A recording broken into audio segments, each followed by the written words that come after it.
Welcome back to the Beefy Boys breakdown. I believe this is episode 126, and we're recapping UFC Fight Night Holloway versus Allen.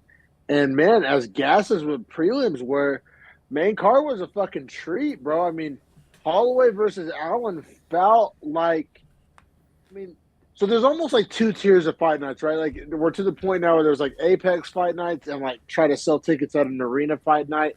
By the way, funny you said that, this was not a sold out event. Very close. Do better, Kansas City. They were 800 tickets short, but I'm very surprised. Yeah, do better, Kansas City. There's good names in this card, bro. Like Max Holloway. Like, how do you guys not sell that out? Anyway, sorry, I had to make that point. No, that is a great point. I'm glad you brought that to the show. Like, you just almost take it for granted that the UFC almost always sells out now. So it's like but yeah, it's weird that this one didn't sell out. I haven't been to Kansas City in like 6 years, which you think would mean that it would sell. I don't know. Weird. I mean, you couldn't ask for a better fight night. Like literally as stacked as a fight night gets. Like this is as good of a card as you get. Like the pay-per-view, the Cejudo pay-per-view is honestly not as good of a card as this. I agree. This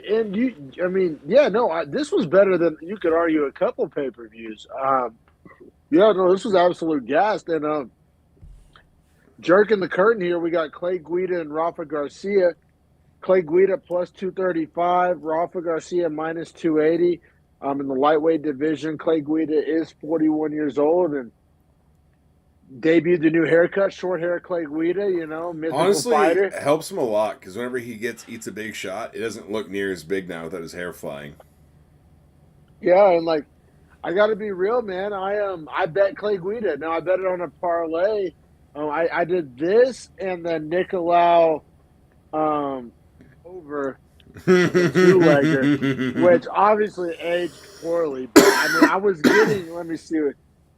Can you imagine if you bet it the opposite? Getting I think 10-1 on it. So,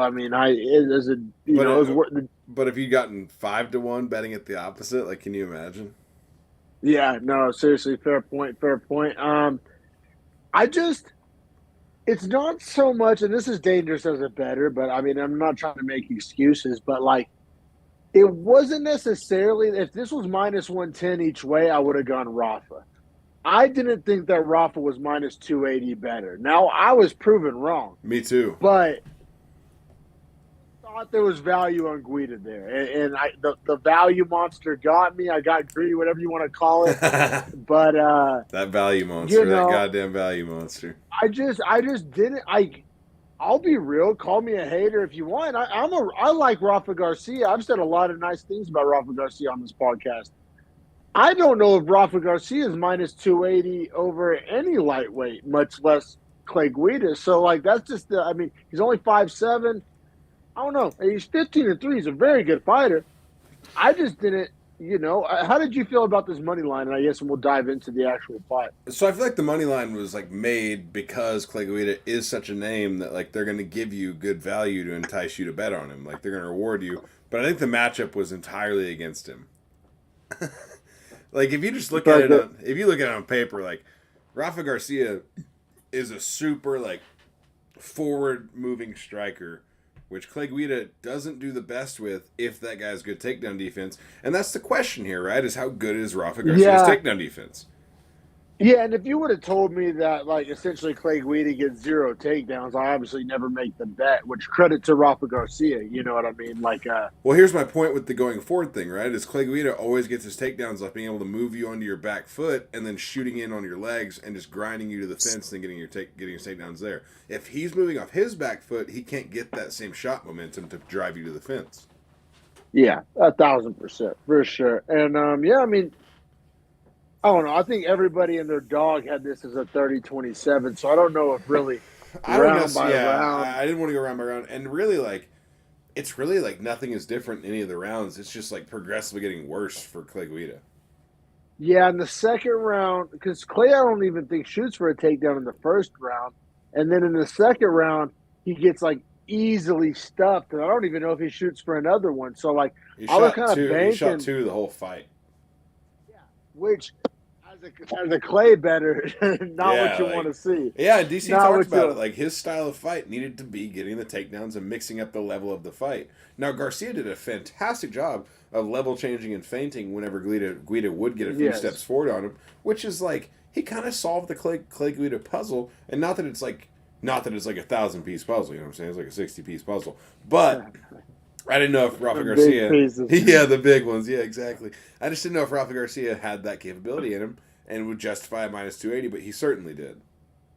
Yeah, man, Rafa's good, bro. Like, and it's not that I never doubted that he was good. Like I said, you go listen to any other Rafa Garcia episode of this podcast, and I'm pretty much nut riding him. I just thought there was a chance Clay Guida would ever be able to make it work, and I was just very, very wrong.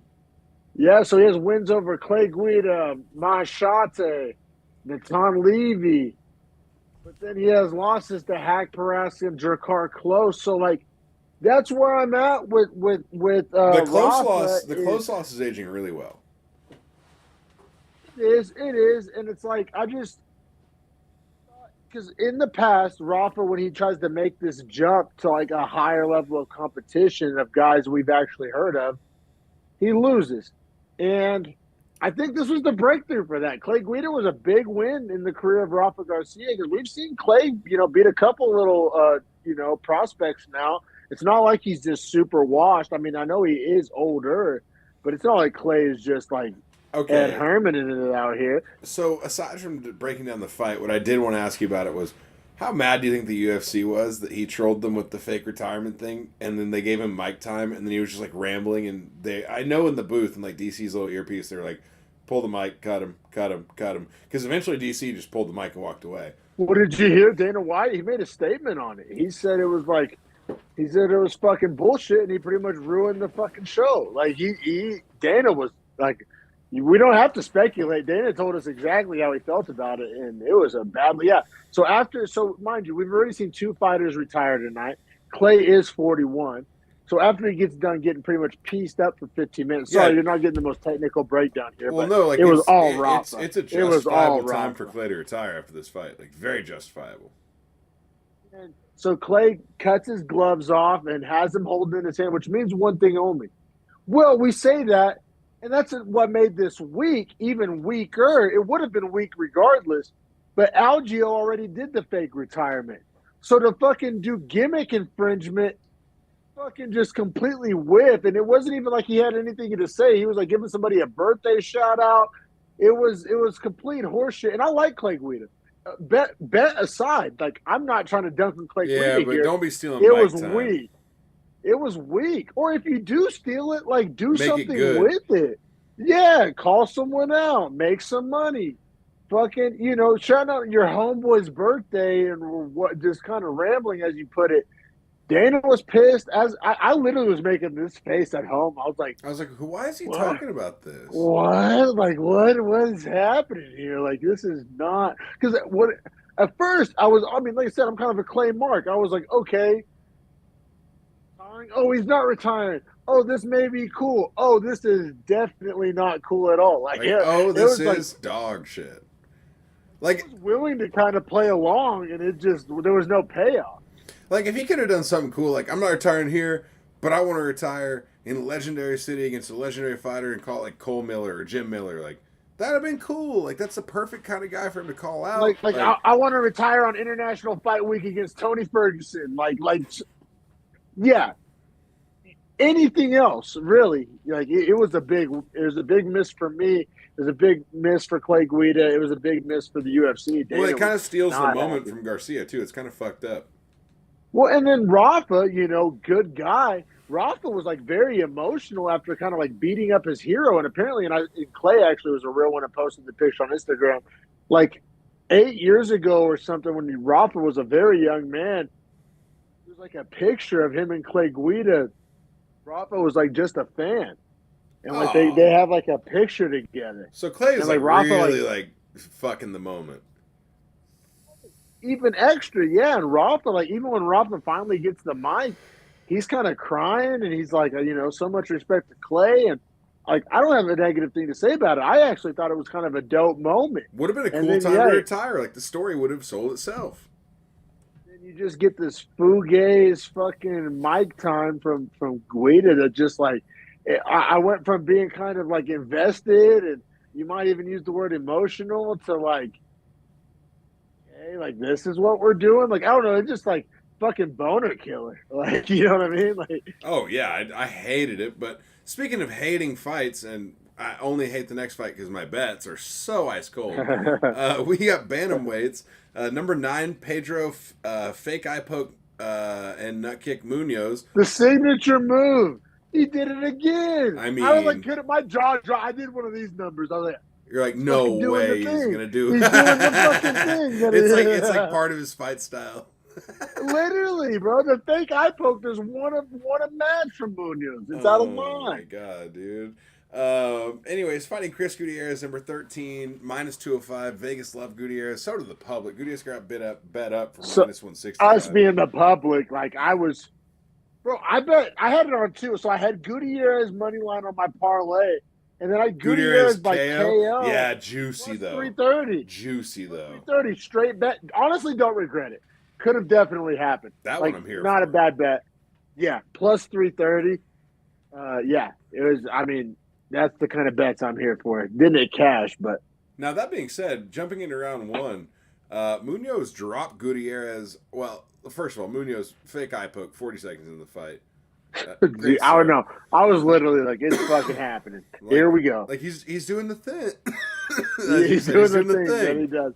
He's doing that thing he does where he fakes injuries. Fuck. 1,000%. Now, I will say, 50 seconds after that all happens, Munhoz drops Gutierrez that huge left that kind of like freezes the legs. I mean, Gutierrez was never out or anything, but it was a nice knockdown. Definitely wins Munhoz that round. Bro, my jaw dropped. As a guy, like I would have bet my left nut on Gutierrez. I loved Gutierrez in this fight. Like I was so bullish. 3 units. Like whatever betting term you could Max put, like to stick your chest out. I mean, so when he got dropped in the first round, my fucking nuts went in my stomach, bro. I was like, what? No. Yeah, no. Like, what the fuck is happening? Yeah, credit to Munhoz, which, I mean, even though Pedro's and Sugar's fight, like, was weird and would have ended in no contest, or I don't even know, but, like, kind of makes it age well for Sugar because he wasn't getting caught. Like, he was kind of dictating every part of the striking battle. Yeah, like, and was which I thought like, Gutierrez was going to be able to do. Me too. I also thought he'd win the low kick battle, and Munhoz did a good job of checking low kicks and firing them back. Gutierrez had a little success with the jab, but definitely not enough to compensate for getting his fucking block knocked off. And so, yeah, round 1 went 10-9 Munhoz. And then once he knocked him down, he got on top and didn't really let him up. Yeah, agreed. I think a very clear 10-9. Now, I will say, round 2 is a very different round, right? Because both guys don't have a... Murky. Yeah, neither guy has a big, impactful moment. It's a lot of leg kicks and checks. I think the checks are actually what wins this round in my scorecard. Because really no guy... So both guys are landing jabs, both guys are landing kicks, right? I thought, from what I could see, Gutierrez in the first half of the round was checking a lot of Munhoz's low kicks and not getting his check. Now, I think that kind of... What's that? 10-9? I do, yeah. Wow. Okay, this is the first time we disagreed all night, which is cool. You know, I'm here for it. No judge has it 10-9. Maybe no one on earth, but I thought that people were thinking Munhoz is getting good damage with the low kicks in the first half of the round, whereas I was thinking Gutierrez is turning the leg, he's stepping on it, he's checking these. Like some of them I can hear. He was checking them. No, for sure, and I think you'll be happy to hear it. Now I went Munhoz, but I don't have like leg kick damage anywhere in my argument. I mean, it was now. You could argue that like the pace and the activity that I'm alluding to included some of those leg kicks, which was checked, and we have a conversation there. But the pressure, the pace, good. You know, Munhoz was moving forward. He was more active. Now, and honestly, shout out our good friend Miji von Susterich, Muay Thai instructor in San Francisco Bay Area. Hit her up for private lessons. Shout out the homegirl. But when we were watching fights one night, she kept using the phrase pitter-pat bullshit. And Gutierrez was heavy with that.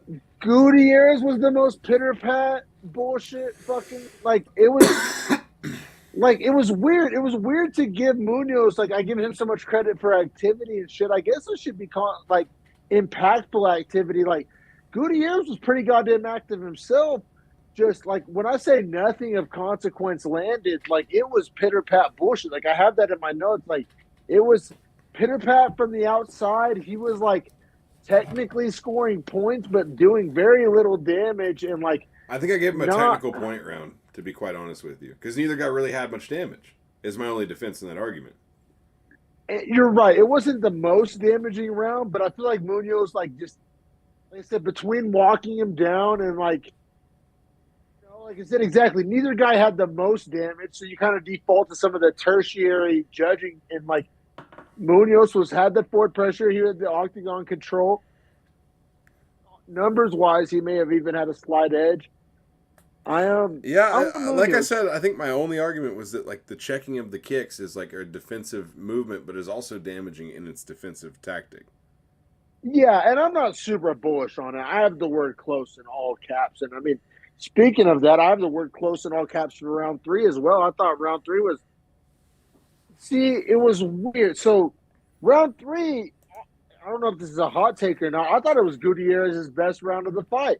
I thought round three, Gutierrez was, you know, having a lot of success, but there was two big problems for Gutierrez. His big shots, like when he would go for it, they would win. True. He was moving Exactly. backward the whole round. I noted that as well. His movement is where his pace, It, and also not really checking kicks anymore. So I didn't have that to land on for him.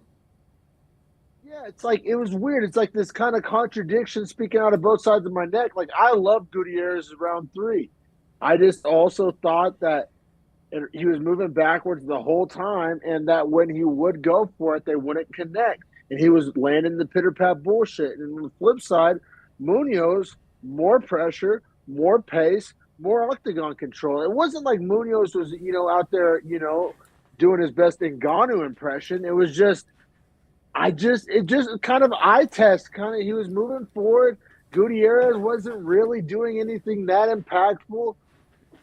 Munoz was controlling the pace. He was controlling. I feel like Munoz was in control. Like the fight was going how he wanted it to go, and Gutierrez really couldn't like throw a wrench in that. I fully agree. I also think that Munoz found more success with his techniques in round three than round two. So all considered, I had round three to Munoz. Granted, close round, just because Gutierrez was actually throwing more. Yeah. Granted, still not with like actual bad intentions, which was so weird because Gutierrez is so known for throwing with like hard shots. I think that first shot in the first round that caught him like scared him off of sitting down on his punches. I 1,000% agree, and also like I think I'll even try to give Gutierrez some credit here. Like he tried to go for it in round three. Munoz was a lot more defensively sound. Yeah, he would whiff. Like it just wasn't working. Like it just was credit to Munoz. Munoz cardio was nice, man. Like he didn't slow down a beat from one to three at all. And it sucks because like Munoz's style is boring, and I don't like watching but it's him effective. Fight. Like, but this was an example of like when it goes well, this is what it looks like. You know what I'm saying? And he does have the power, which makes it slightly less snoozy. And he's really good on the ground, but he doesn't force the ground game because he's pretty damn good on the feet. Like he's an interesting guy. He's almost like the gatekeeper to the top 10. Like, and they alluded to that on the broadcast. They said multiple guys that have made runs to the title had to go through Pedro Munhoz. Facts. I mean, Sugar's one of them. There's more examples. Let's talk bantamweight rankings here. Yeah, Marab, you're not wrong. Gutierrez Saeed is a dope fight. Love that. Well, here's what I think. Simone Yadong is coming up. Loser of that, let's get Gutierrez. Well, it depends on how it works, right? Like, if here's what I'm thinking. Loser of that gets Munoz. I think you're giving Gutierrez a little bit of a pass here. Well, no, I think Munoz looks so good that he gets the winner of that fight. Oh, see, that would be fucked up to do the winner, though. I'm out. I guess, but like if Song Yadong... So Simone beats 8 and he has to beat 9? Because I think Simone wins. I'm betting Simone. Well, no, because Simone goes to 9 and Munoz moves up to 8 probably in that scenario. Simone 1,000% jumps Munoz. You're tripping. I think the way it's done is like UFC writers, right? that vote on it. And, like, they're going to credit Munhoz's win because he's not going to move up right now, but they're going to say he defended his ranking. And so they're going to slide him up whenever the guy in front of him loses his. But Simone's beats the guy in front of him now. Like, that counts for something. Yeah, maybe they tie at 8 and they do that bullshit where they're both 8. You know what I'm saying? I just hate your takes right now, bro. I'm just saying that's probably the realistic truth of it. I don't love it. Because Cruz is booked against the Fugues fight with Garbrandt. What about Font? I mean, Font's coming off a win. Okay, but what about Cheeto? Okay, but hear me out. I think the winner of Simone Song gets Cheeto. The name. It's like a step up. I think if the loser is Song, that Munhoz fights him. Yes. Okay, I'll co-sign that. I think if the loser is Simone wins. I think if the loser is Simone, I think Simone Gutierrez is set. I got Simone. I'm bullish on Simone. Now we'll see how that went. I agree with you. I'm just saying I'm bullish on Simone. I agree with you. I'm just saying. I think if Simone wins, he gets Cheeto. I'll put it that way. That's my take. Yeah, I would say that's fair. But I think if Song wins, he fights Pedro. Next week is stacked. I think if Song wins, he fights is Pedro. heat. Yeah, next week is heat. Next week is a good card. So, I mean, who knows? All 3 judges go 30-27, which I'm a little shocked on because I did think round 2 and 3 is close. I'm actually glad you gave 2 to Gutierrez because otherwise I feel like a crazy person because I thought for all 3 judges to see it the same way and I score at 30-27, like, I'm honestly glad you brought that perspective because I thought round 2 was super fucking close. Hell, I thought round 3 was super fucking close. So, they both were. I thought Munhoz did more in 3 than he did in 2, and that almost is like a great example of why I scored it. 2 to Gutierrez and 3 to Munhoz. These Kansas City Jocelyn Edwards judges, like, if Gutierrez would have got the 28-29 split decision, like, I wouldn't have agreed with it, but I wouldn't have been like shocked. Well, and funny enough, this is 3 Kansas City judges. None of them are Vegas judges on this fight. Munhoz cash is plus 175, makes me eat a giant dick. 36 years old, perfect gatekeeper, and like that can be a backhanded compliment, but like bantamweight needs Pedro Munhoz. Like it's so deep, and there's so many hotshot prospects that like who can get past Pedro? Can the Bosharov brothers beat Pedro? Like, there's so many of them. Those are good fights. Can Jonathan Martinez get there? You know what I'm saying? Like, that's a fun fight. There's so many guys. Yes. No, can Said Nurmagomedov beat him? Like, stylistically, Pedro's kind of got some tools. Like, his ground game is so good that, like, it's not the best for Nurmagomedov. For Umar. Granted, Umar's a monster, so... Somebody's got to fight Umar, bro. The word on the streets that Umar's getting dug goose. Well, I think if Song Yadong loses, I think Umar gets to torch that up.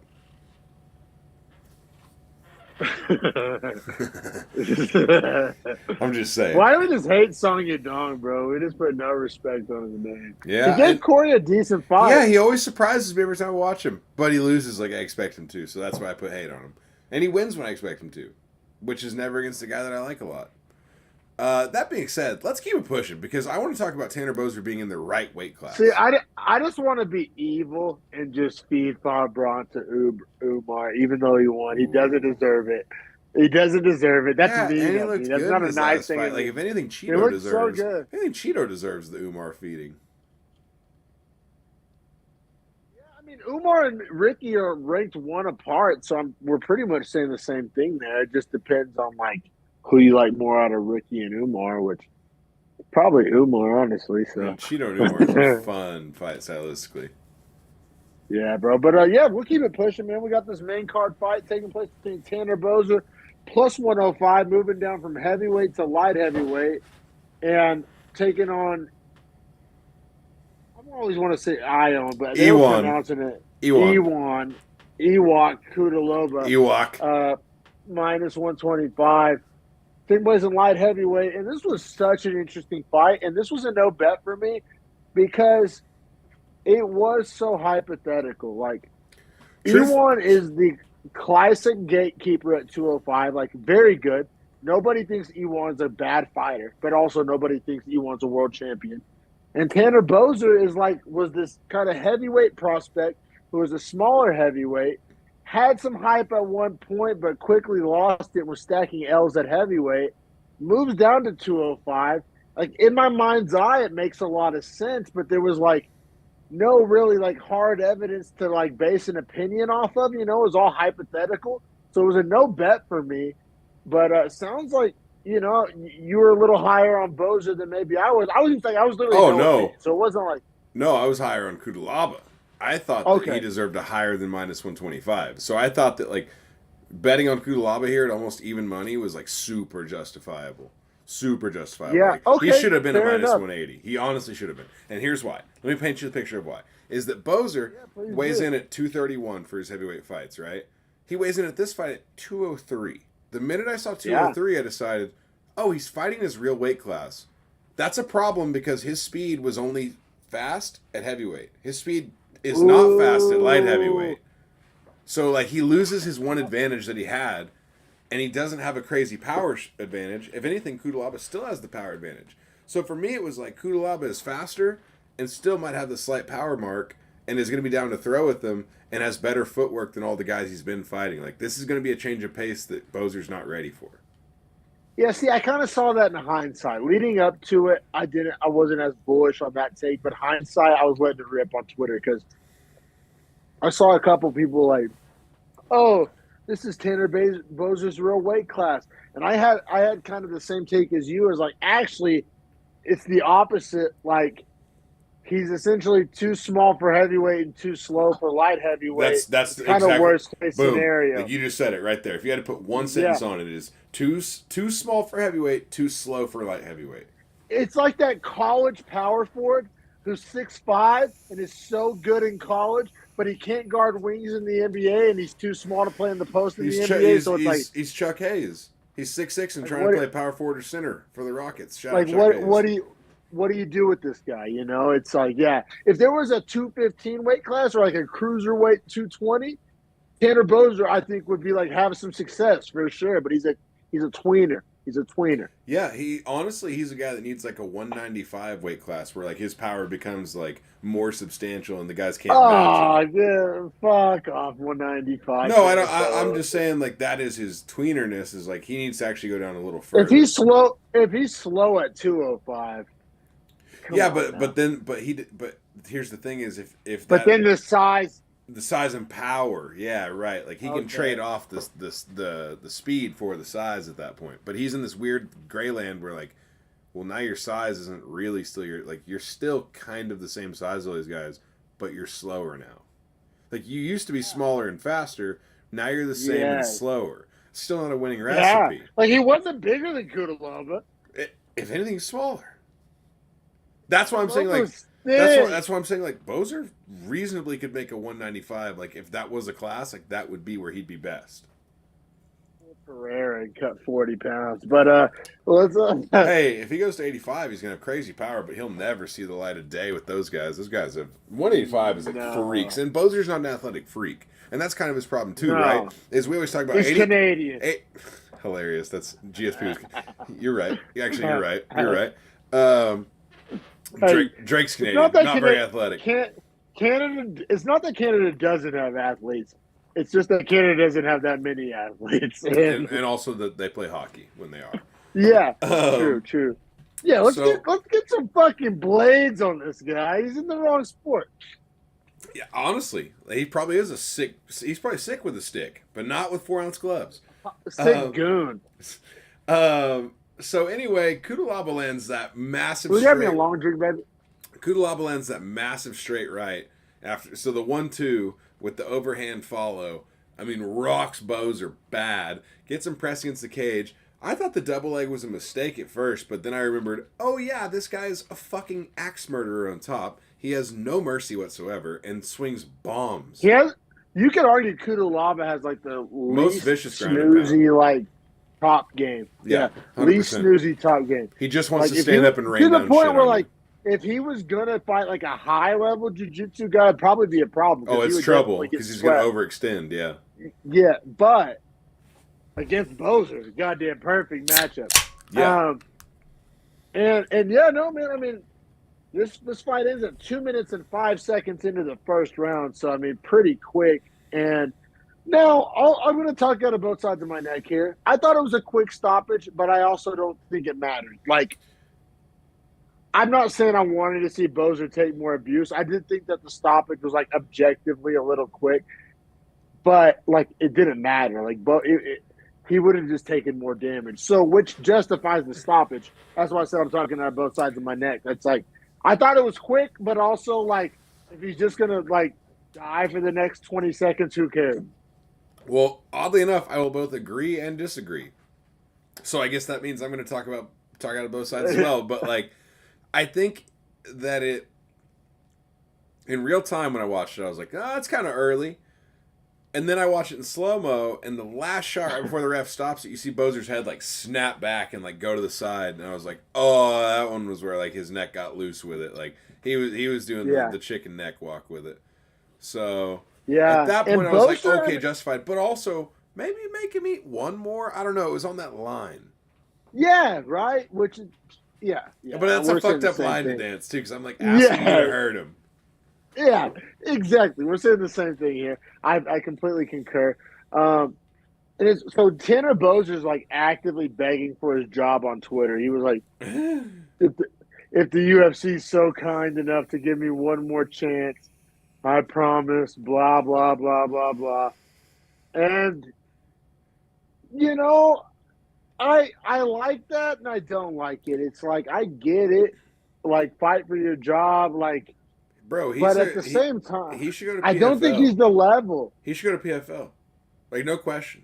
He's perfect for PFL it. light heavyweight He's perfect for would it. be so good. He's perfect. Yeah, no, I agree.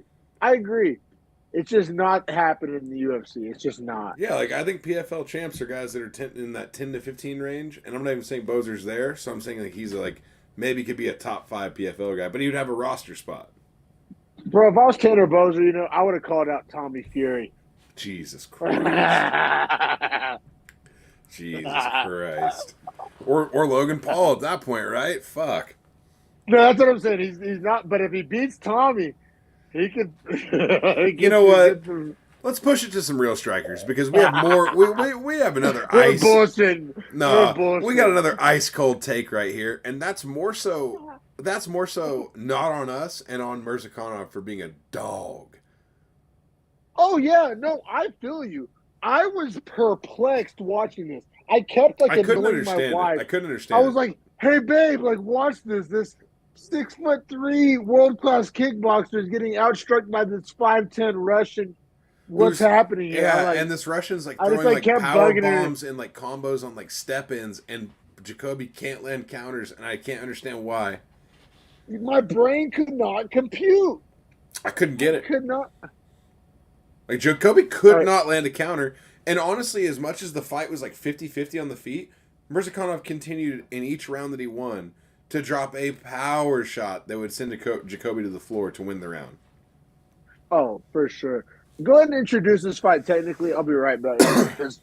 Yeah, so light heavyweights, we got number 13, Dustin Jacoby, minus 150. As Dominic alluded to, the K1 Glory kickboxer, 6'3", with like a 5-inch reach advantage here in this fight against Azamat Mirzakhanov, number 15 in light heavyweight at plus 130. Now, Mirzakhanov, the weird thing about it is, you hear that name, you hear where he's from, Russia, you hear undefeated fighter, and you expect, oh, he's some world-class Sambo grappler. No, he's a striker, and he likes to strike, and he, like I said, is undefeated. Now, you think about, oh, he's fighting like a guy that was a world-class kickboxer that is bigger and has more reach. Like, there's no way the bigger, taller kickboxer can't keep the range and, like, outstrike this Russian, who's probably Muay Thai based, I would assume, or like a Russian, like, striking style, like a Russian karate. Anyway, point being, Mirzakhanov was doing such a good job of feinting and dodging the jab from Jacoby early that it put Jacoby kind of on like a defensive mind state, and then Mirzakhanov was able to get on the inside and land like bombs down the middle that were hurting Jacoby and making Jacoby not sit down on his punches because he was afraid of getting rocked. Yeah. I mean, so something that can't be. So we always have this debate kind of on this podcast, or just really MMA fans in general, like technique versus better athlete. Like versus power too. Like the power here was way there's a different. tipping point, but it wasn't just it was speed and power, which translates to better athlete. True. Even though Marzaka, he's baldy, he's short, he's not what you close your eyes and you think of an athlete, you don't think of Marzakana. He's a big ball of testosterone, is what he is. Bro, like my brain was so perplexed. Like he was faster, he was stronger, he was more fearless. Honestly, he's like So, kind of like, a gladiator that style beat- fighter. Like all of the things that you on paper would say he loses in, he says, "Fuck that, I don't Yes. care. Like I'm gonna do what I want to do." Like gladiator mindset was like, "I'm just gonna go into the fire and fucking win the way I win." And he said that before Kind the of fight. He said that before the fight. He said, I'm fighting a world class striker. Dana White says he's a world class striker. I'm gonna show Dana who's a world class striker." And I was like, that is a dog ass mentality. Yeah, and I would have before the fight. I would have told you you're crazy. You're gonna go out kickbox Justin Jacoby. We All right, did, good luck. We did say that on our breakdown. Yeah. When we looked at it, we were like, "Oh, he's a kickboxer. Oh, well, Jacoby should have like his work with this one. Like this should be cut for him." And Jacoby was ranked 13 going into this, and Mirzakanov was ranked 15. I mean, And Vegas like No Jacoby. no need to go. Actually, Yeah, round by round's important. Second round's important.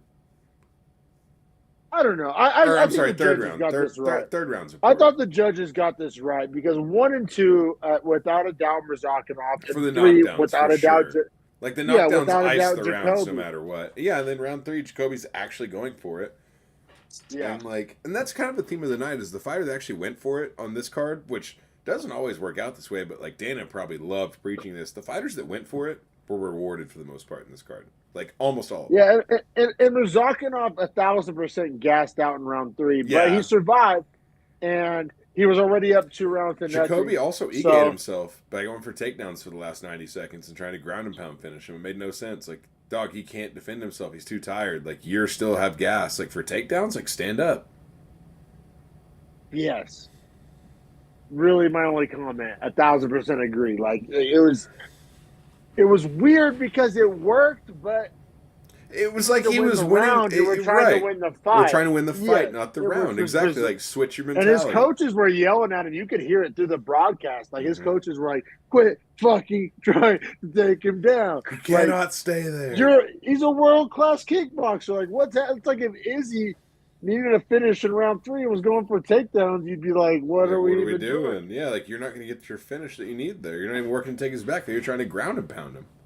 Also, apparently Jacoby lost to Pereira in kickboxing, which is pretty Yeah. just epic. Like, Epic fight. Like, and to think Yeah. that Mirzakanov outstruck him is like, dude might be we kind of doing legit. Mirzakanov Pereira next, this MMA athlete, or I'm Oh, that'd be trolling. fun. That'd be a fun fight. But I'm I'm just trolling. saying, like, What? I wonder, like, let's talk about light heavyweight. What's next for Mirzakanov? Because, Yeah, we like, got to. This is 13 versus 15. This is impactful. well, and I also think about it this way too, right? Like breaking through that back four, Jimmy Crute, Jacoby, Roundtree, and Mirzakanov is really tough because those guys kind of interchange with each other. So and the guys rankings that are outside. out. Rankings are out. Mirzakanov jumped all the way to 11. He Oh, skipped wait. Crute and Reyes.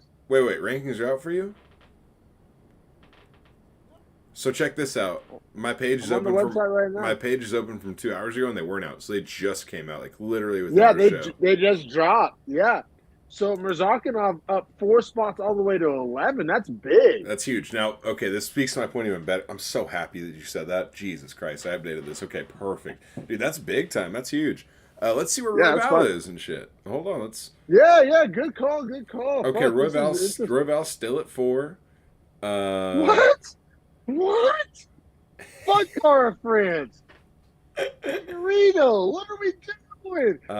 Tozer should be 1 and Roydal should be 2. What are we doing? Actually, zero movement in the rankings outside of Mirzakanov. Like that What are we doing? that is impacted through these fights. That's crazy. Jumped Korean Zombie for what it's worth. I don't. Who cares?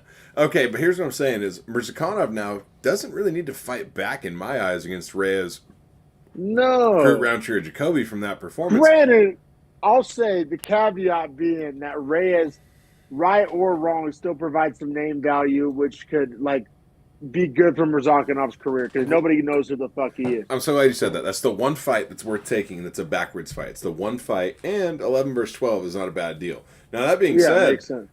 Or Span. I'm thinking like Murzakanov Span or Murzakanov Walker. That's a fun fight. Extremely fun fights. So fun. Yeah, I mean, you kind of can't go wrong. Also, Span being 6'6" and Murzakanov being 5'10". Craig. Yeah, I don't want to see that. That's boring. I want to give the strikers for now. Ozdemir's the same Ozdemir's guy. fun They're the same too. guy. Ozdemir's super They're the same fun. guy. Just throw bombs. They're the same guy pretty much. And that's what I'm saying is Murzakanov, it's a big win for him because now he can fight upwards. Like, I think it's a huge deal. Not that the win, I'm sorry, the rankings jump to 11. Like, that shows you that and he's undefeated. And he's undefeated. Yeah. He's fucking with him. And he was good on the mic after. Like, what he said was like, oh, I'm here to kill everyone. Like, essentially, like, I'm undefeated. Like, I'm going to show them all who I am. So, rumblings are already in the work that, like, Johnny Walker's the first guy to call out Ferreira and, like, try to welcome him to 205 division, which I could see the UFC doing. I could see them really make want it. That smoke. I think he is literally like a dumb jock. Like That's I think the Sean Strickland literally... at 205. Good to know. Yeah. No. Like he wasn't like nobody asked him to do it. He was just like, oh yeah, like I want Pereira. Like, good luck, my guy. Right, like, enjoy that. As Izzy said, all of you guys have fun because that's a tough motherfucker. Yeah, have fun, Johnny Walker, for sure. But yeah, 205's heating up, bro. Like, all of a sudden, we got, like, I said this in my notes, like, Murzakanov made a fan out of me. Like, I went from not giving two shits who this guy was, like, irrelevant as fuck, to, like, I'm on board. 13-0 and solid on the mic. Also, dog shit cardio, though. Like, that plays a factor. Got to work on that. But at 11, he has time. Yeah, for sure. But we can keep it pushing. We got Edson Barboza, plus 145, still ranked 14th in featherweight, 37 years old. Honestly, I thought he was like 35, 36. I didn't realize he was 37. Pretty old. Taking on Billy Quarantillo, minus 170, featherweight division. And going to kind of throw you under the bus here. You were super bullish on Billy Q. All right, but for the right reasons. And the one way I said he would lose is the way this fight plays out, to not belabor the point too much. Which is that we all know Billy Q has a crazy chin, but takes damage on that chin for the first round, and usually out cardios you, and just is like a crashing wave. Like, he continues to go over and over and over and break you down until eventually he wins the fight. Now Barboza, as we've seen against guys like Bryce Mitchell and other recent fights, like, if it goes long, he wears down and gets broken down, and you can beat him that way. And I really thought that Billy Q would be able to dog out the decision win here. Also, though, Billy Q has this, like, perception versus reality thing where, like, I'm on his Tapology right now, and, like, he was 2-2 in his last four coming into this one. It's not like he's, like, some hot shot. Well, hell, and, his like, last fight he almost lost until he got that crazy finish. And you look at his losses, it's to Gavin Tucker, who nobody's stoked on, and Shane Burgos, a good fighter, also not in the UFC anymore. Lost a grappling match to Clay Guida, which that is what it is. But then beat Alexander Hernandez, which that win's aging decently. Like, that's a good win. It was a good comeback win, too. Like, it looked good on him and his character and his style of fight. But I don't know, bro. Like, I'll be real. I'm not trying to hindsight 2020. Like, I was never sold that Billy Q was, like, on Edson's level. Now, you could sell me that Edson's 37 years old and that, like, it is what it is. He's toast. But I don't think you could sell me that Billy Q was, like, as good at the sport of MMA as Edson Barboza. That's probably true. Now, like I said, my thinking is a guy like Edson that's so reliant on being explosive and getting a finish early, being 37, all those miles and fights, they got to catch up with him at some time. I'm going to continue to fade Edson Barboza. I promise you that. And I was just wrong here. No, fair enough. But Father Time will prove that fade correct. I promise you that. Like your logic is like true. Like if this fight goes last till the third round, it's Billy Q all day. Barboza was damaged by the time the fight ends, and it's not that long of a fight. But if you look at Barboza, he has swelling over his right eye and a cut. Yeah, for sure. But goddamn, that knee heat time, man. This fight lasts 2 minutes and 37 seconds of just the first round, and it was another one of those things where everything was right where Billy Q wanted him. Billy Q was marching him down. He was backing Edson Barboza up against the cage, right where he's going to shoot a takedown and out wrestle him. Barboza just times this knee. Once again, second time on this card we saw this. Was not a flying knee. Just kind of a step-in knee, which kind of would have been to like the solar plexus, but Billy, he timed the takedown perfectly. And literally limp ragdolls Billy Q. Like it was over. That second shot was Ngannou Stipe. Oh, he didn't even need it. It was almost like he was out. Corey, he was so crumpled. rude. Like that's so rude. It woke him he up. Was flaccid. It woke him up. Like it low-key woke him up. Like Billy Q, like you could see him like he eats that shot and all of a sudden like you can see his like legs and arms get life again. Like he was out cold on the mat from the knee. Limp. You know what the problem was? Flaccid. He shot for a double leg across the body. You can't put your head across the body because then you're like laying your chin and neck out for either knee to connect with if they rotate their hips. So you have to go like your head has to go same side double leg. Like, you can't do that. There's probably 4 featherweights on earth that land that, and one of them is Edson Barboza. You know what I'm saying? Yeah, like, agreed. Like he can do that against most guys, and that's probably Barboza. why he did it. Is because he's gotten away with it against most guys that aren't explosive enough to catch that knee. But when you go cross body, like I'm saying, like it hangs your head out for that extra one, like half second, and that's exactly where Edson Barboza was able to lay it across his chin. It fucking does. You are not wrong. So yeah, Edson does not climb any ranks, but he defends his rank. I mean, I'd be down to see Edson fight Ige, Yusuf. I think Mitchell and Evloev's book, Tapuria's book. Take this into account too. I put Caceres is a fun fight too. Barboza Caceres is sick. I put this finish on my KO of the year like contender so far. So like consider that because the UFC is going to use that promotionally. So like. He gets to like kind of get an extra little jump in who he fights. So I think Caceres is kind of off the table. Performance of the night bonus too.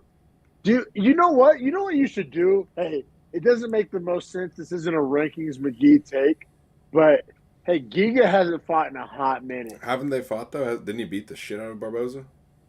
Was that what got Giga over? I'm pretty sure. I thought he beat the hell out of Barboza. 1 second. I will either confirm or deny. I love having my laptop here. It's so nice. You're right. Yes. 3rd round knockout to Giga. So, never mind. Cold take, casual. Sorry, call me out. I'm thinking Sadiq Yusuf Barboza. Yeah, Sadiq Yusuf makes a lot of sense. I think that's a fun matchup where both guys kind of get what they want. And I also think that if Barboza wins that and Chan Sung Jung loses his next fight, which I am thinking he will, that's going to be a great fight for those guys kind of like... We'll get to Chan Sung Jung, unfortunately. Unfortunately, we're going to have to address something about Chan Sung Jung. Oh, it literally pisses me off. Like, I'm actually salty. Well, I mean, do you want to keep it pushing the main event? We can talk about it let's or after. You want to go before or after on it? No, it has to be after. Fair, okay. We got a featherweight main event here against the legend / he's been talking how he doesn't like being called a legend because it's kind of a backhanded compliment, kind of insinuates I don't give a fuck. He's a legend. He's a living legend, right? Yeah, like it's living legend. Like, does he want to put the word living in it, like for him? Like bro, still like Patrick adding to Mahomes is a legend. Steph Curry's a legend, right? Like let me put it in. You don't have to be washed. Let me put it in numbers for Max Holloway so you can understand why we all say it. Number 2 in the UFC in significant strikes landed all time has like 2,100 significant strikes. Max Holloway has almost 30. This fight. Yeah, Max Holloway has almost 3,100 now after this fight. He has almost 1,000 more than second place. So you know that I went and rewatched on my lunch break because this fight was in my mind. Just the whole. Cater. No. Oh. On my lunch break today, I went and rewatched McGregor Holloway. Oh, it's a good which fight. Was famously on a great prelim. Fight. And Bro, Holloway was 21 years old. I know. Raul And Rosas Loki type McGregor shit. almost lost that fight.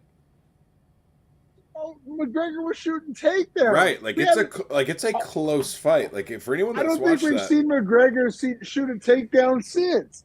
it's Like probably true legit. actually. Like that might actually be a real take. I watched that on my lunch break and just like because we talk about that fight and we used to talk kindly about Conor. But I've also been seeing shout out, I forget the fucking name, god damn it, but it's a good MMA Twitter account that I follow. And he tweeted out today, or they or she or whoever the fuck. They said that people be acting like McGregor beat Prime Holloway. And like it's kind of a non-take, but it's like a good non-take. Like McGregor did not beat this Holloway. No, and in fact, 21 years old, and in fact, like got pushed to the limit by not Prime Holloway. That's what I'm saying. That's kind of my argument. Is like Holloway and not his prime form pushed McGregor in almost his prime form to the limit. Yes, like facts. Like on levels, McGregor they got to be on the pretty same much level. If you're asking me, like at this age and pretty time, much just like size bullied him. that's essentially exactly what it was. Same as Poirier whenever Holloway went up the second time. Yeah. Like, I don't think Poirier has been beaten by a guy that didn't have 30 pounds on him. Oh, you know what's funny is our hottest take in our breakdown last week, and the reason Even this was my lock of the night as a fight was Holloway, and the reason was we broke it down. If you're not named Conor McGregor, Dustin Poirier, or Alexander Volkanovski, you don't beat Max Holloway. And those three guys Arnold and those three guys love Arnold He's Allen. not that. You're not a legend. You're not changing the sport when you go out there and fight. I can't not miss like I can miss an Arnold Allen fight. I can't miss the fight of any of the three guys I named before that, or a Max Holloway fight. Like there's levels to the game, and Max Holloway is just on a different level and tier, and he's still only 31. So don't expect him to slow down physically. What? Yeah, the narrative is so skewed with Holloway. That's the wash part of the narrative is like he's not old. Quit acting like he's near retirement. The only other sport this happens in is like NBA, where like a guy's been in the league 12 years, but he's only 32 years old. Like, or NFL running backs. You know what I'm saying? Well, see, I feel like that's the opposite narrative because you come in at 21 and you're done by 27. Like, I feel like the basketball analogy, you come in at 18, you've been in the league 10 years and you're only 28. Like, that happens. Oh, you know what actually is a great analogy for it is hockey, bro. They'll play like 24 years after coming in at like 18. Yeah. Like, look at Ovechkin. He's literally in like season 23. Or even LeBron. I mean, he's in season 20 and he's 38. Hockey and basketball are ultra comparable sports as far as like longevity of player, like pace of game, time of year played. I actually fucking I'm trying to get more into hockey. Oh, dude, you gotta watch the playoffs. Team? If I had to pick one, like, I mean the Vegas Knights. Okay, Nevada, it sounds like a mark-ass take, but like I'm a Raiders fan, so obviously the other Vegas team I'm gonna follow with, and they're also an expansion team. They're brand new as of 4 years ago. They played in a cup. They played in a cup final in their second year, and they're the number 1 seed in the West this year. Like I fuck with the Vegas Knights. Bro, I know it's gonna be a long-term mission, like a psyop. You got to start dropping those Nevada hints to Allie, just slowly but surely, bro. I'm trying to get her out there to go see Lake Tahoe. She said that she's wanted to go there since she was in high school, and I was like, well, let's go out there and like we'll spend the week with like Dominic and Nina. Like we'll get our own spot, but like we'll go on like couples time and like you know what I'm saying, go out every night. Like it'd be fun as fuck. Fucking bro, just turn into Nick Saban. Just recruiting trip. Just a recruiting trip. We're gonna go see Reno, baby. I'm gonna show you a big little city. Yeah, bro. Oh, that gets me excited. Hell yeah, bro. But yeah, bro, we got Holloway Allen, and like this was a fucking treat. Like, bro, like, and this is gonna sound. I'm a huge Blanchfield fan. This was the same like fight night main event was Blanchfield Andrade. Awesome, great. Was stoked on it. Holloway Allen for free. Might as well be a pay-per-view co-main. Like it's so good. Bro, you could actually I won't ask you to. I'll argue.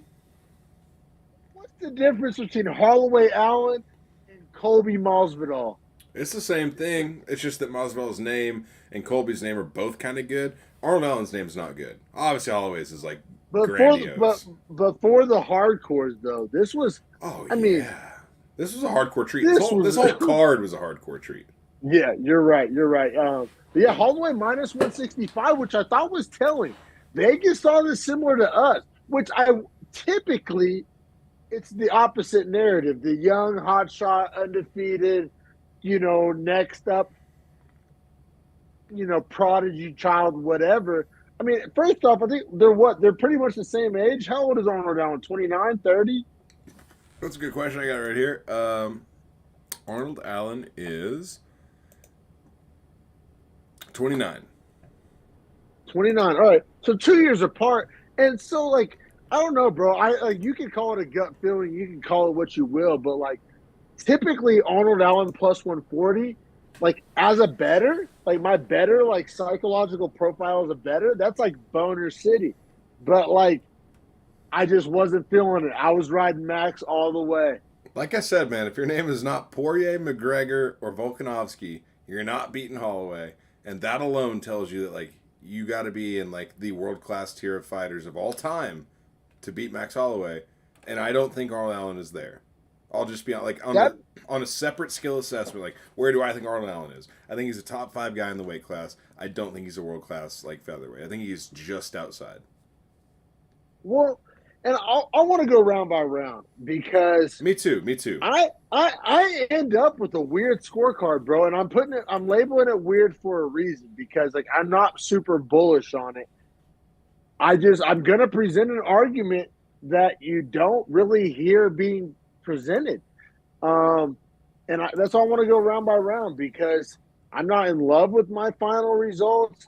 I'm not like married to them. I'm not bullish on it. But I do end up with an interesting scorecard, bro. All right, well, then I'll lead. So Holloway minus 165, number 2. Arnold Allen, number 4, plus 140, as we covered. But I thought Max, like, his hands looked so fast in the first round. He throws in combination pieces of 4, 5s, and 6s that are just so nasty. He was throwing legitimate body kicks that he was, like, sneaking under the arm and the guard. The body kicks were a game changer. Absolutely. Those were so legit. And like, the those body were like kicks, Fiziev-esque. And like, they were so heavy. And they were opening the combos to the head because Arnold Allen was dropping his arm to cover the kick, and then the head combos would come, and then the kick would come after he'd raise his arm again to protect his head. I mean, it was just beautiful striking. It was a clinic, good. Right? So good. So, and I thought, right? I thought both guys had good moments. Like Arnold Allen landed some good shots, but Max had so many more. I gave it 10-9 to Holloway. Yeah, round 1, 10-9 Holloway. Arnold Allen, he had good pressure, but see, this is how you, man, and of course, if anybody's going to do it, it's Max. Like, this is how you fight off the back foot. Like, even probably better than Izzy. People talk about Izzy fighting off the back foot. Champ Izzy, that is, not contender Izzy. Contender Izzy's a dog. But Holloway, nobody fights off the back foot like Holloway, man. And like, he was moving backwards the whole round. He was also winning the whole round. Well, his ability to change direction off the center line when he's moving backwards and like get on an angle and land shots and like get combinations while he moves off to the side is super impressive. 1,000%. Now, let's get to round 2. Because I thought rounds 2 and 4 were murky. And I want to spend a little time talking about them. They're easily the closest rounds of the fight, no doubt. Yes, for sure. Now, this is where my hot takery begins. I give round 2 to Allen, man. He was landing those big left hands, like multiple, I think like 3 or 4, like pretty goddamn big lefts, landing clean. And then he was also, like I said, even in the first round, he was moving forward. He had the pressure. He had the octagon control. But he was getting pieced up. And he was still getting pieced up in round 2. However, like, I thought, like, pretty much the 3, if you were to isolate the 3 biggest moments of the round. They were all Arnold Allen. All Allen. Okay, I scored it 10-9 to him as well. Okay, I'm feeling crazy over here. I feel like everybody just. One Kansas City judge agreed with this. Both the Vegas judges did not. But the one Kansas City judge did agree. And I also thought, now here's my thing, is Holloway wins the strike numbers 20-19. Now, here's my caveat to that is, Holloway's strikes aren't like nuclear bombs, whereas like 4 or 5 of Arnold Allen's are. So like on a damage those left scale, hands were big. Yeah. Like and Holloway has a chin, of course, but like And that's the thing, is his weren't. chin is so good that the judges are crediting his chin, but not crediting Arnold Allen's ability to land that strike.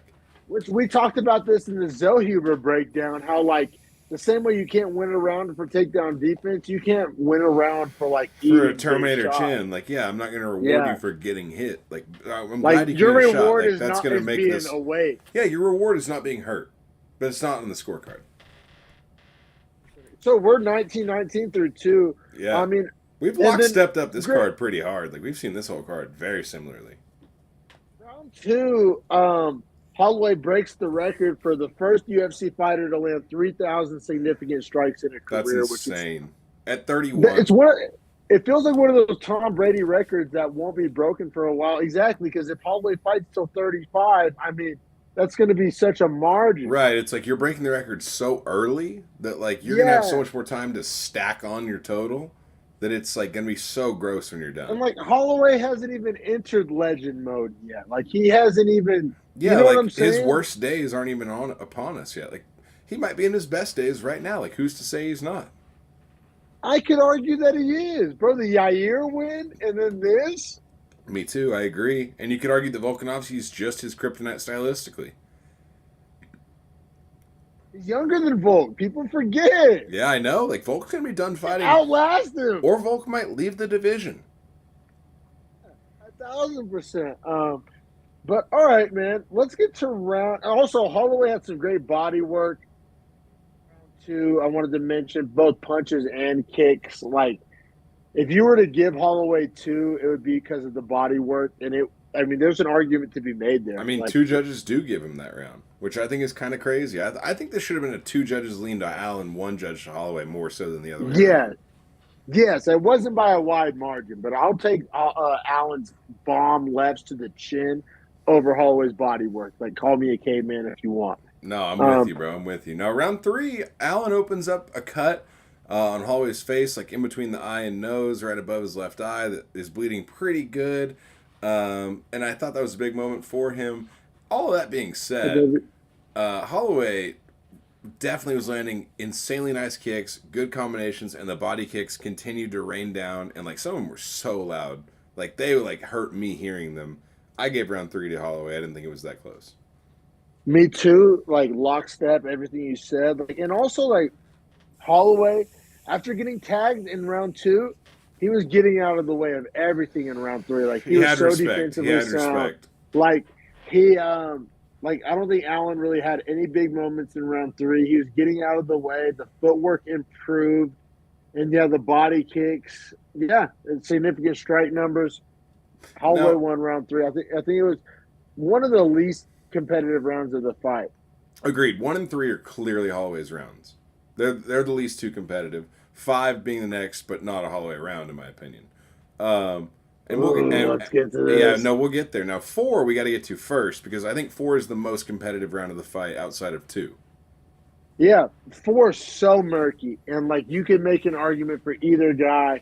I literally was debating this to the last minute. Like, round 5 was about to start, and I'm like, I got to swerve for somebody. Like, I got to make a decision here. Like, I was mulling it over, as they say.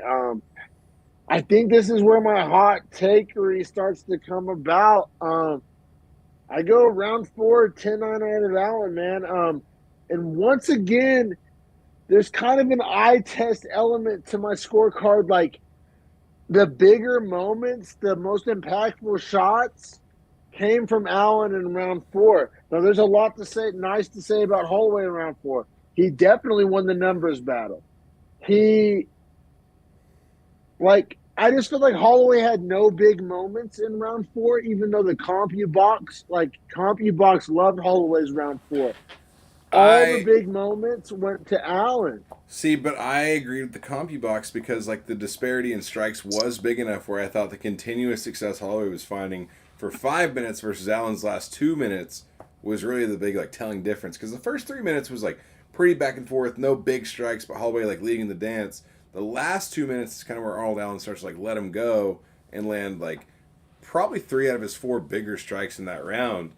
And that last 2 minutes made it really close. And that's why I have the 4th round being so close. I gave it to Holloway. I'm not even mad at the Arnold Allen take there. Yeah, I'm not mad at yours either. Like, you make perfect sense. Like, It was quantity versus quality. And just what do you like? Yeah, I mean, absolutely. And how do you rank quality with a guy?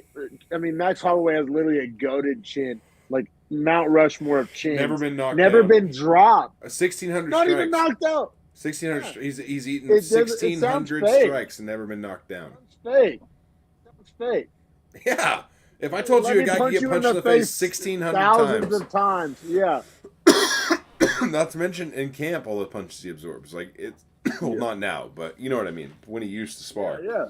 It's just crazy to think about. Now that being said, round 5 is incredibly close as well, and actually into Allen. Round 5. I thought it was such a fun round. You know what I loved about it? Didn't get fight of the night is ridiculous. I thought the corner work going into round 5 was beautiful and significant from both Arnold Allen and his corner. Like, Bill Algeo put on a good fight, bro, but this was fight of the night. Like, round 5. To get this round in round 5. 100%. The quote in and of itself, Arnold Allen, World War III, Dan Hooker round 5. All right. That's a crazy good quote. 1,000% it is. Like, his coach essentially tells him, like, you're probably down 3-1, might be 2-2. I don't know. You got to go for a finish here.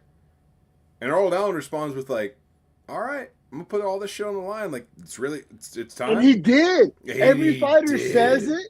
Every fight. I don't know if I've ever seen a fighter in the corner say you got to get a finish and actually go for the finish better than I saw Allen do in 5. Like, and I mean that. Like, that sounds like a bold take. Every fighter in round 5 is like, yes, coach, yes, I'm going to do it. He actually did, in my opinion. 100%. And that being said, I scored the 5th round of Arnold Allen, which gives me a 48-47 Holloway card. How'd you score round 5? I gave it to Allen, man. So you scored the fight for him. I did, which I've been feeling insane for. Because everybody Twitter, I mean, don't get me wrong. I bet Holloway. I'm a Holloway fan. I wanted Holloway to win. So I understand the public like being like very pro Holloway. I don't think I've seen a single tweet saying like Arnold Allen got jobbed or so everybody's on board with it. It's not a jobbing. The only round that like the world disagrees with you on is 4. That's it. Like 2, people have 2 back and forth all day long. 4 is the only one. You agree with me that like 4 is kind of up for debate. So. I think it's the second closest round in the whole fight. Yeah. And if I'm telling you the closest round went to Allen, then like there's an argument the second closest round was up for debate. That's where also though when I started this breakdown, I said I wasn't super bullish on my weird scorecard, and here's why. Every round that Allen won, I had as like super close murky. Every round Holloway won was clear. So like I'm almost arguing against myself here. No, like, I get it. Won, it was a murky lawyer ball win. If Holloway won, it was like I won the one championship fight. You know what I mean? So like I'm not mad. I'm not dying on heels. I'm not up in arms.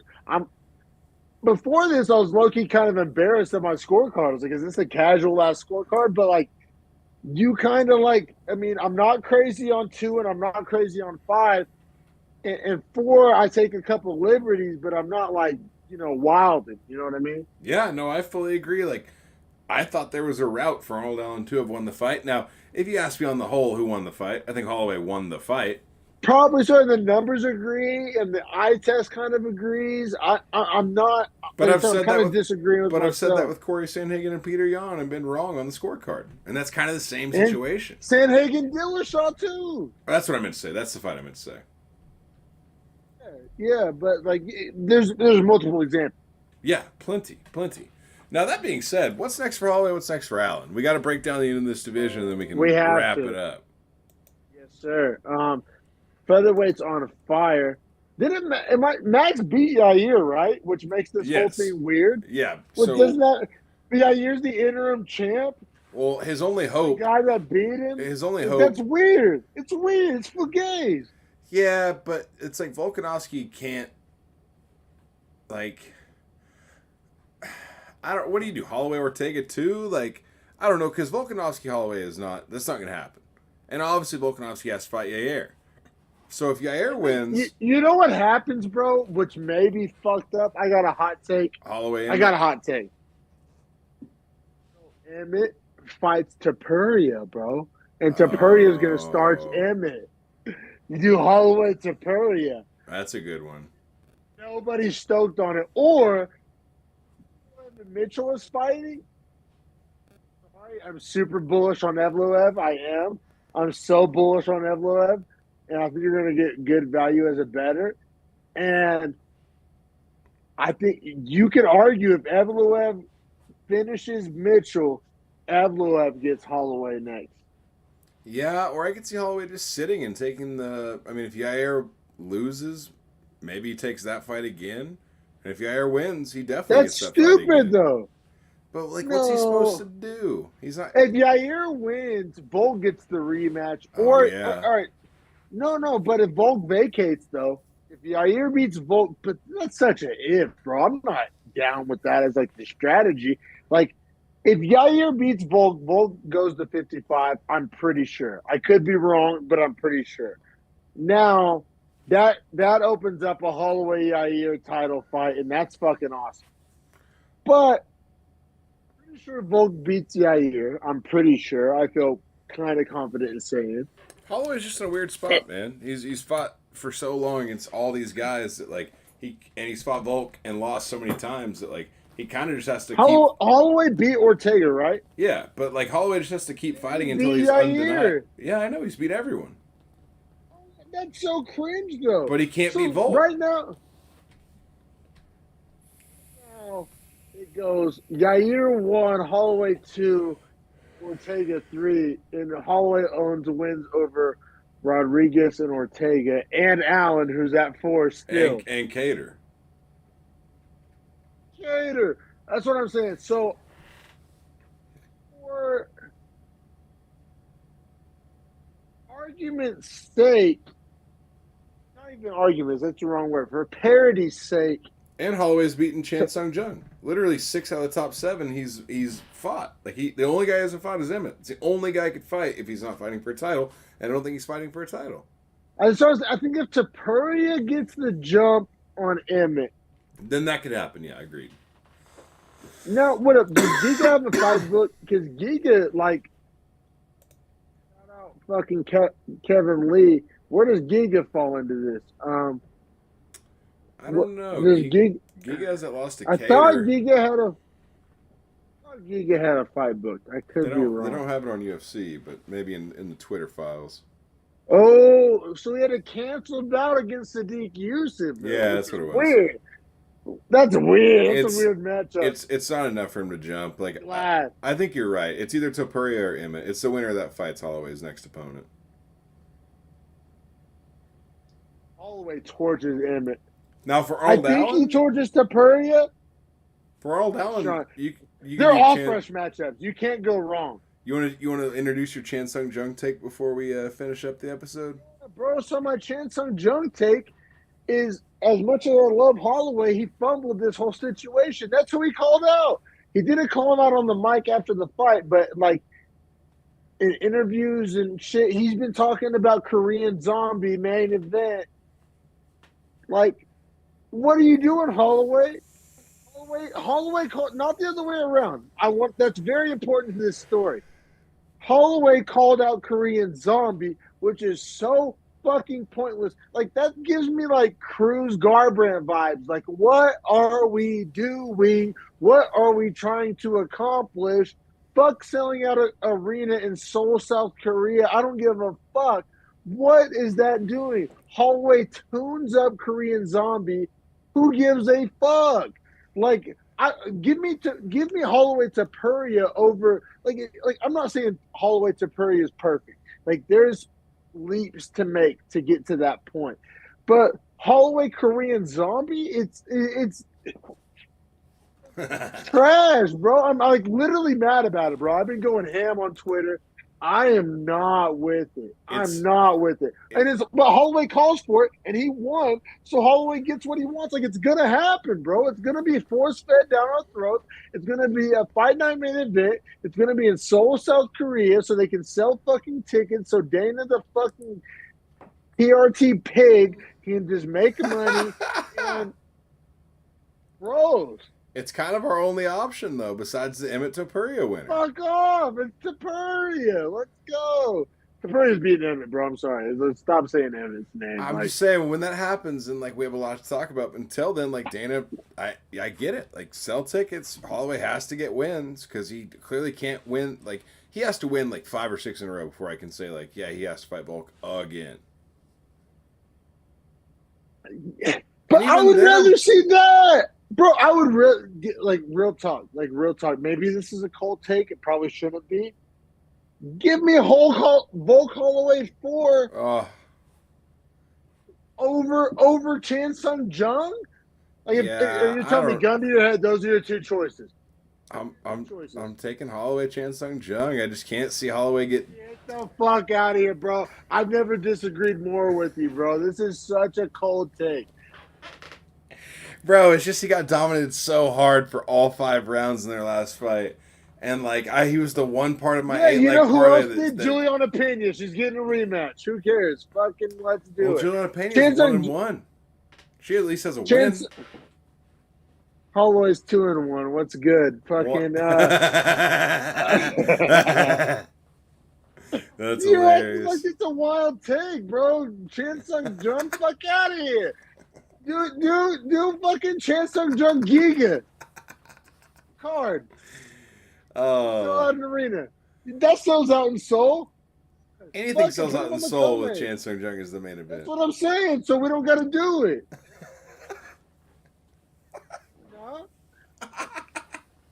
I just can't wait to see how it goes. Like, because I see how it's gonna go. 50-44 that's coming for Chan Sung Jung. Well, yeah, and that's the problem is that you're right on everything you're saying, but I see how it's gonna go, and so what I'm saying is like how it's gonna go, but it's just unfortunate because you're not wrong.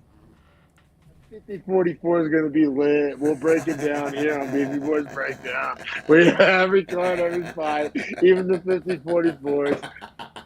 You'll catch it here on the YouTube channel, bro. Yes, sir. Just fucking subscribe. The Molly Whopping. Catch